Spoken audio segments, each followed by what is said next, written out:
یزید کا بیٹا معاویہ بن یزید نے اپنے باپ کی قائم کردہ جو جبر ظلم کے ساتھ حکومت قائم کی تھی اس کو ٹھکرا دیا۔ جو ہی اس کا باپ مر گیا تو معاویہ بن یزید کو اس کا جانشین بنا دیا گیا، لیکن وہ بہت پریشان ہوا، ظلم کو دیکھا، جبر کو دیکھا، تو اس نے 40 دنوں کے بعد اکٹھے کیا اپنے قبیلے کو، کہا میرا باپ یزید ایک ظالم آدمی تھا، اس نے اماموں کو شہید کیا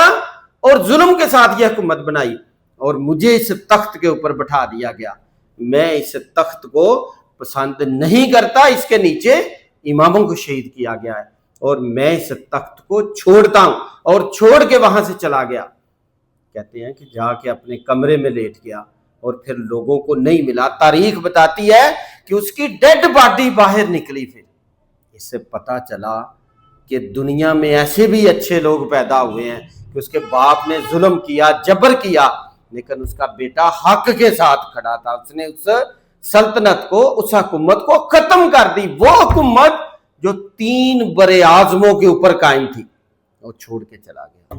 ہمیں بھی اس سے پتہ چلتا ہے کہ جیسے حق اور سچ پہ کھڑے ہوتے ہوئے امام حسین نے اپنی جان قربان کر دی تھی، اپنے بچوں کو قربانیاں دے دی تھی، ہمیں بھی چاہیے حق کے ساتھ کھڑے رہیں اور حق کا ساتھ دیں۔